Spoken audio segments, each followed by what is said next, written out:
I believe that everyone has the capability to be a leader, but everyone also has the capability to be a follower. The difference is the confidence that you have in yourself and your abilities. If you are confident in yourself and your leadership qualities and values that you hold near, then you are a leader. This mindset was instilled in me from my parents at a young age. At the start of every school year, I was reminded by my mom to be a leader and not a follower. That is easier said than done. How does one be a leader, not a follower? My answer is confidence. At a young age, and even in college, how easy is it to not follow the pack? There are social pressures to fit in and do what everyone else does, so how do leaders emerge? I believe that leaders have confidence in themselves and their choices to separate from the pack. Only confidence in oneself can allow that person to stand up and say, "Follow me."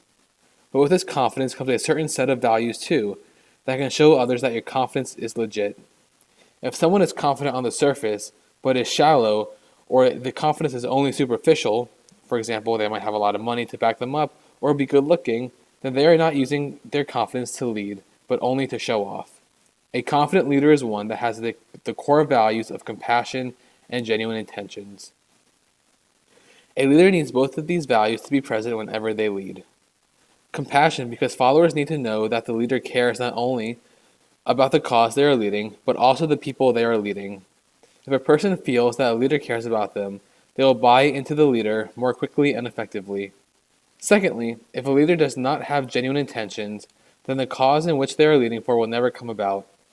Followers will see this and begin to fall away, making the leader only a leader for a short period of time. But a combination of compassion and genuine intentions are the perfect backbone to confidence. Let me give you an example of someone I know who is superficially confident. I'll just call him Ryan for this example.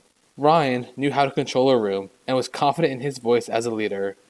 And he was in a leadership role, so by my definition of confidence alone, he is technically a leader. But he was shallow and couldn't lead effectively. He only cared about himself and his potential promotions, not the promotion of his employees. Many of his employees would quit because he did not give them the support and compassion they deserved. He would often give a confident presentation and then ignore his employees and let them figure it out on their own. And worst of all, he would make his employees the scapegoat for his own mistakes. So while he was confident, and yes, in a leadership role, he was not a good leader. Now, let me tell you about what kind of leader I am talking about. His name is Mike Jones. Mike Jones is a camp director at a summer camp that I attended and then worked at. He is the embodiment of this confident leadership I am talking about.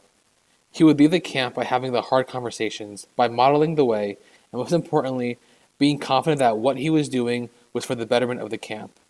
And everyone knew it. Everyone could see it. He was sure that every choice he made as leader was the right choice, and this inspired the other counselors to follow and trust him. But underneath the confidence was compassion. He cared for every counselor and camper, and we all knew it. I knew that I could turn to Mike if I ever needed anything. I knew he cared for me, and that was so reassuring and allowed me to follow him.